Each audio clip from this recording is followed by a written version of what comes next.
There's a voice in her head, but it isn't hers. A voice that whispers in the dark, that hungers for her fear, and promises powers she should never touch. Elspeth Spindle thought she could keep it secret, that the nightmare inside her mind would stay hidden. But in a kingdom drowned in shadow, secrets never sleep for long. One wrong step, and she won't just lose herself, she'll unleash a monster. This is One Dark Window by Rachel Gillig, where gothic whispers meet deadly bargains and nothing is as safe as you think. Hello, everyone, and welcome to Book Podcast Zone. I'm Emma. And I'm John. And today, we are jumping into a deep dive on Rachel Gillig's fantastic gothic fantasy, One Dark Window.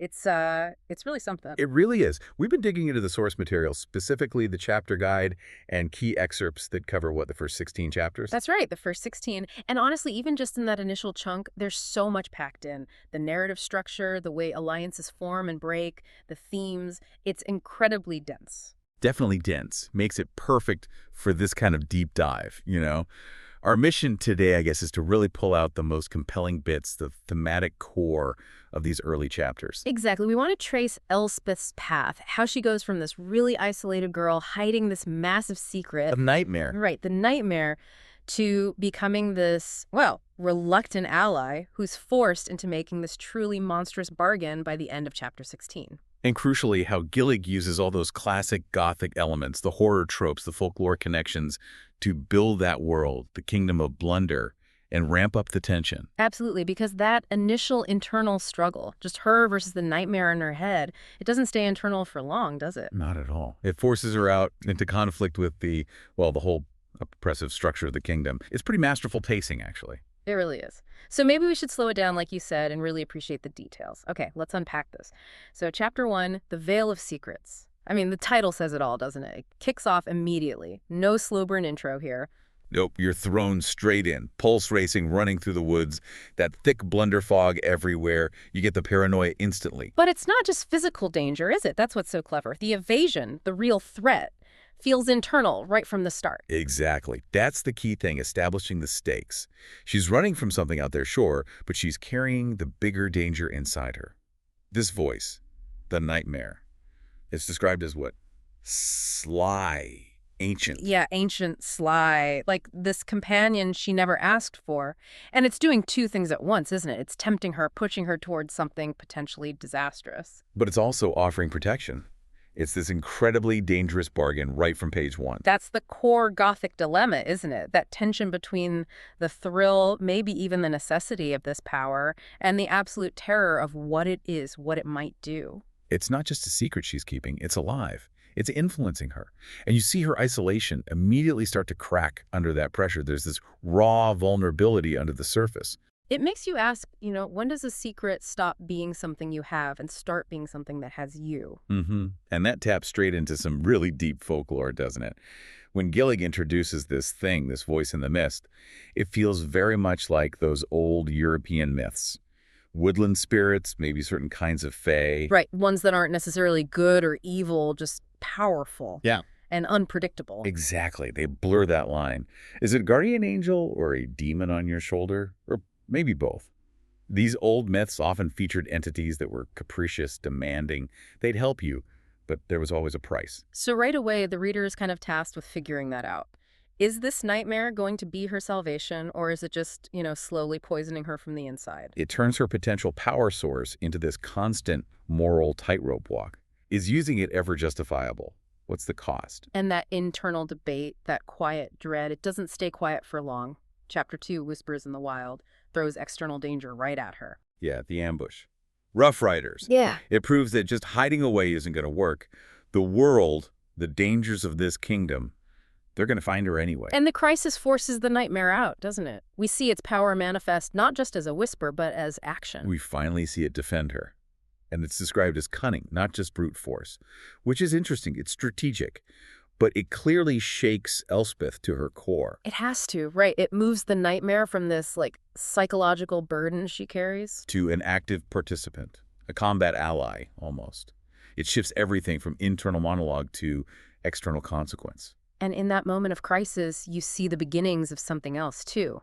Alliance. Unexpected alliance. Forged in desperation, yeah.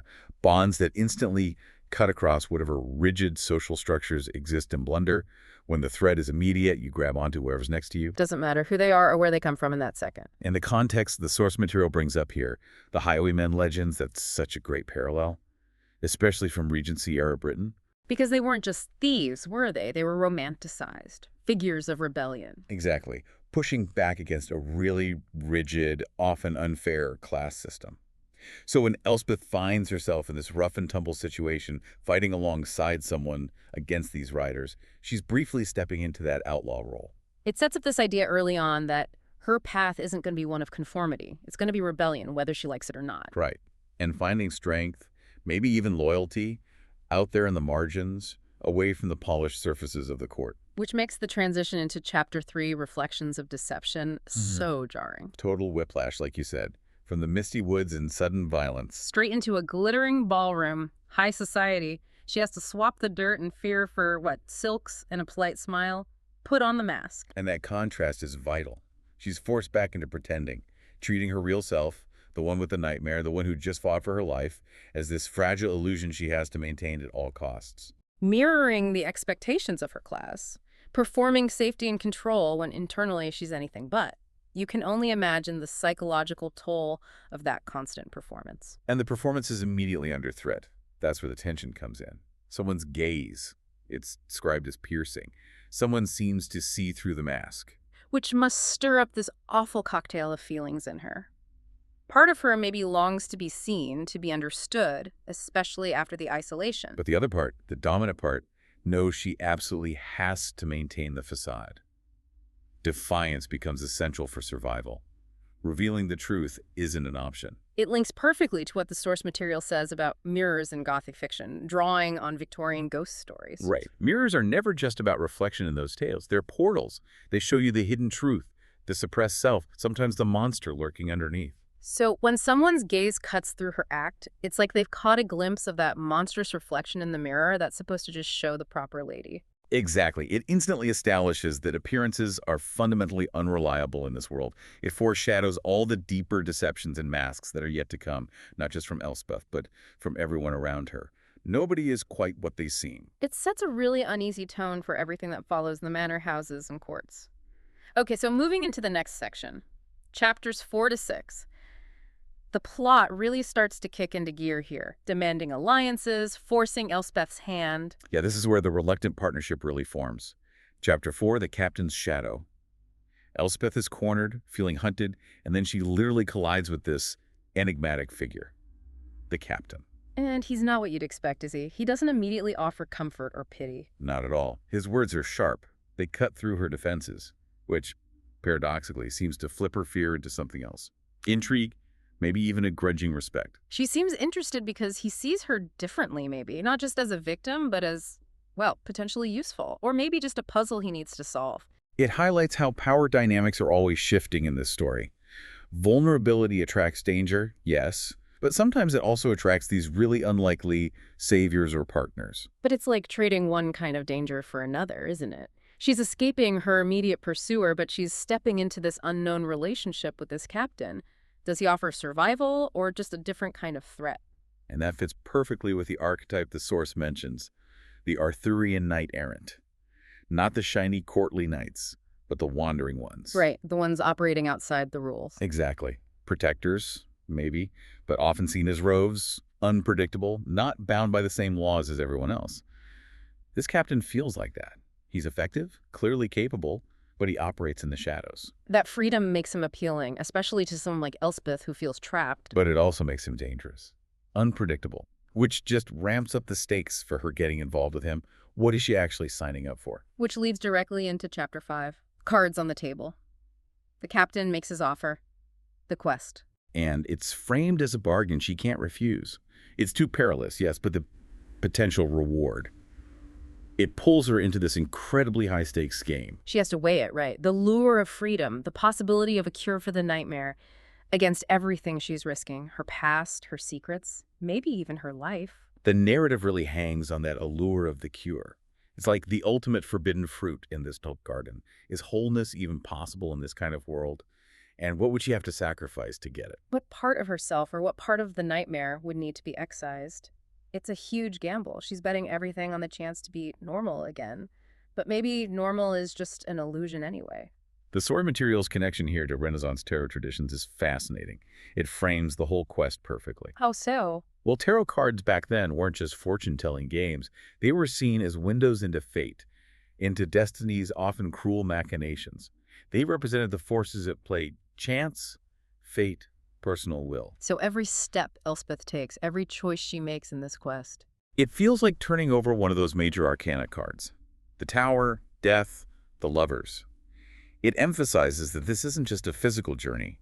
It's a gamble with her soul. Wow, yeah. That adds another layer of weight to it all, an existential gamble. Exactly. Which brings us to the setting for the first stage of this gamble. Chapter 6, Manor of Masks. Such a perfect title for a Gothic setting. Elspeth has to enter this lavish, probably beautiful, but clearly hostile estate, and she has to do it under false pretenses. She's playing a role again, but this time it's even more complex. She's navigating these glittering surfaces, the flirtatious encounters, the veiled threats, the constant suspicion from the nobles. And all the while, her internal turmoil must be immense. She's trying to maintain the mask, but connections are forming, maybe unwanted attachments. It puts her in this impossible position. The pretense, the mask, is her armor. It's what keeps her safe, but it's also a cage, right? It isolates her true self. And the question becomes, how far will she go? How much of herself will she erase or suppress just to fit in, to achieve the quest's goals, even if that belonging is based on a lie? It requires this incredible psychological stamina just to get through a single evening, probably. And the atmosphere described, it just screams classic Gothic novel. The source mentions Wuthering Heights. Yeah, that sense of isolation. These grand estates that look beautiful but are filled with secrets, old resentments, maybe even literal ghosts. The Manor of Masks becomes this physical representation of the kingdom's corruption. Beautiful on the outside, decaying within. Exactly. It's a labyrinth designed to amplify secrets, vulnerability, suspicion, and if any genuine connection, any flicker of romance or friendship tries to bloom in that environment. It just makes things even more dangerous, doesn't it? Because now there's something real at stake, something that could be used against her. Precisely. The manor isn't just a backdrop. It's an active participant in the deception and the danger. So, all that setup, the planning, the infiltration under false pretenses, it leads to the action in Chapter 7, Heist in the Highlands. Right. The plan is put into motion. The group, this newly formed, somewhat shaky alliance, they launch their raid, disguised, desperate. This is where those tentative bonds, forged under pressure back in the woods or in the manor, really get tested. Not just emotionally now, but physically, ethically. The action sounds intense, adrenaline pumping, like you'd expect. But the source material emphasizes that the real focus is still on loyalty, or the potential lack of it. Every move they make is shadowed by the possibility of betrayal from within the group. Seems like it. They're fighting side by side, but do they really trust each other? Do they even share the same ultimate goals? That internal uncertainty is presented as being almost more dangerous than the external threat, the guards they're fighting. It definitely highlights that idea of shared rebellion, though. Fighting against the system, against these oppressive rules, it creates this powerful, immediate bond. Even if it's temporary. For that moment, they're united by a common enemy, a common goal. That shared experience is a potent force for cohesion. And the comparison to Robin Hood tales makes so much sense here. It does, because Robin Hood wasn't just about stealing treasure. It was about reclaiming something, challenging the legitimacy of the authority figures, justice, freedom. So the heist isn't just about grabbing an object, it's a political act, a statement. Gillig seems to use that archetype to elevate it, yeah. Okay. It turns this group of outcasts, led by the enigmatic captain, into something potentially powerful, a force for change, maybe. But as the source notes, that potential is incredibly fragile. And that fragility shatters pretty spectacularly in the very next chapter, Chapter 8, Fractured Alliances. Yeah, the plan falls apart. There's a clash, steel, secrets exploding. Sounds messy. And it leaves scars, both physical and emotional. The failure seems crucial, though. Not just for plot, but for the characters. Absolutely. Because when a high-stakes mission like this goes wrong, all the things that were simmering under the surface, the doubts, the suspicions, the hidden agendas, they tend to boil over. The physical scars might heal, might even bind them together in a we survived this kind of way. But the emotional scars, the cracks in trust that are revealed, those are much harder to mend. It fractures the group's dynamic fundamentally. The source material puts it well. True loyalty isn't forged in easy wins, but in the ruins of good intentions. They tried, they failed, and that failure forces a brutal honesty. Who stood firm? Who hesitated? Who maybe even contributed to the failure? That sting of potential betrayal from someone you were just fighting alongside. That must sharpen Elspeth's sense of the world's harsh reality. And the historical parallel here to medieval chronicles and feudal feuds. It works because those conflicts often weren't just about land or power. They were about breaches of trust, violations of honor, betrayals within families, or sworn brotherhoods.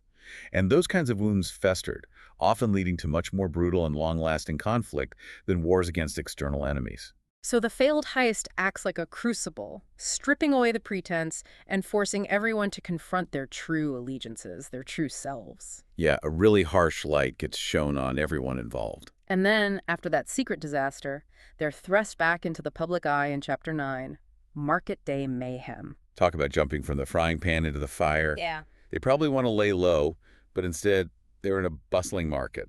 Suspicion is described as coiling like smoke around them. You'd think a crowd would offer cover, anonymity. But here, it seems to do the opposite. It amplifies the scrutiny, the risk. Every glance feels like an accusation. The public setting becomes a pressure cooker. And it forces Elspeth to confront something internally, too, doesn't it? Her growing attachments. Exactly. All that effort she's put into staying detached, isolated, to protect her secret, it's becoming impossible. These people she's been through fire with, she's starting to care about them despite the risks, despite the recent failures and mistrust. And that vulnerability, that emotional connection, is dangerous in itself. Terribly dangerous, especially when everyone is watching. Maintaining those masks from the manor becomes so much harder out here in the open. The noise, the chaos, the judgment, it pushes them towards a kind of authenticity, maybe, but a painful, exposed one. The comparison to a Renaissance fair feels right. That mix of commerce and chaos, pleasure and potential danger.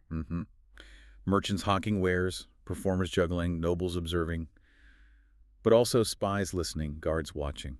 It's a place where anything can happen and where secrets are incredibly hard to keep. That constant watchful atmosphere makes the suspicion feel tangible, unavoidable. Okay, so the next block of chapters, 10 through 13, seems to really dive deep into Elspeth's character, breaking down her defenses even further. Yeah, it shifts focus slightly from the external plot, the heist and its fallout, back towards the internal journey, but now amplified by her connections to others.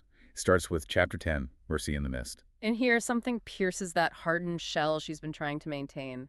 A child's plea. Exactly. It forces this immediate harrowing standoff, and it awakens something in her compassion, fierce protectiveness. It leads to this act of quiet heroism. It pulls her away from the big picture quest, right? Away from the strategic thinking about the cure and the captain's goals. And grounds her in a moment of simple human need. She's not thinking about alliances or secrets.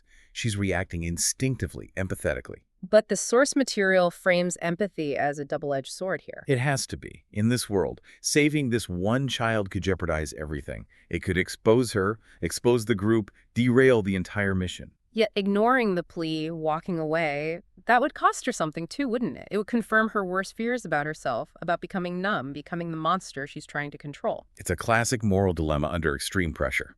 What's the greater good? Is there even a good choice? The historical parallel drawn to plague tales from the Black Death era is incredibly potent. It really is. Yeah. Because in those times, the simple act of caring for someone sick, showing basic compassion, became this incredibly dangerous act. It pitted empathy directly against self-preservation, against a paralyzing fear of the unknown contagion. So Elspeth's choice becomes this huge, risky statement, choosing mercy in a world that seems to punish it. Right. It's a quiet act, but it has thunderous implications for her character arc. And that emotional vulnerability seems to open the door for the past to intrude more forcefully in Chapter 11, Echoes of the Elder.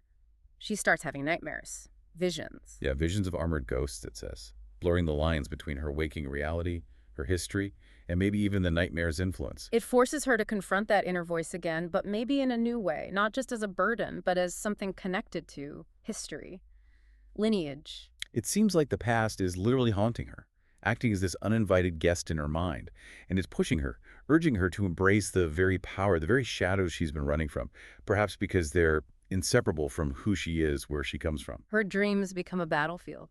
A necessary one for self-discovery, it seems. And the folklore connection here to Celtic elder myths adds another layer. Ancient warriors, ancestral spirits. Exactly. And in those myths, these spirits weren't always benevolent guides. They could linger to lay curses, to demand things from the living, to enforce old oaths or vendettas. So the nightmare might not just be some random magical affliction. It could be tied directly to her bloodline. Something inherited, something demanding. A legacy that might be both a source of power and a terrible curse. That adds so much weight to her struggle. Is she fighting just the entity or her entire family history? That's a powerful question. Is this weight she carries a shield, or is it a shackle she needs to break? The dreams are forcing her to figure that out. The exploration of lineage continues in Chapter 12, Family Forged in Fire. The group infiltrates a family celebration. Seems so. And it's not a happy reunion, apparently. They uncover buried resentments, old wounds, complex power dynamics within this family structure. Which probably only hardens Elspeth's resolve, seeing the ugliness beneath the surface of supposed kinship. It reinforces that recurring theme. Family as both anchor and chain. Navigating it means confronting the past, maybe even forgiving things that seem unforgivable just to survive the present. When they're surrounded by actual kin, the politics get even messier, more personal, maybe more dangerous than dealing with strangers or outright enemies. And the comparison to Tudor court intrigue is spot on. Think Henry VIII's court or Elizabeth I. Smiles masking plots, compliments hiding daggers. Precisely. Even supposedly joyous occasions, feasts, birthdays, holidays were often just stages for ruthless political maneuvering, alliance building, and subtle betrayals. The home, the family seat, becomes the most treacherous battlefield. It demands a different kind of skill set, doesn't it? Not just fighting, but emotional intelligence, political savvy. Definitely. The battles fought over blood loyalty, old slights, inheritance, status. They're far more intricate and potentially damaging than a straightforward sword fight. The rules are unspoken, emotional, constantly shifting. And all this emotional pressure, this chipping away at her defenses, it leads to a breaking point in Chapter 13, Truth's Bitter Serum. She gets drugged, interrogated. Yeah, cornered and forcibly drugged. It sounds like an intense scene where she's battling internally, desperately trying to shield her core secret, the nightmare's existence, while under chemical influence. This must be the ultimate test of her resilience so far. It seems like it. The physical strain of fighting the drug combined with the mental battle against the interrogation.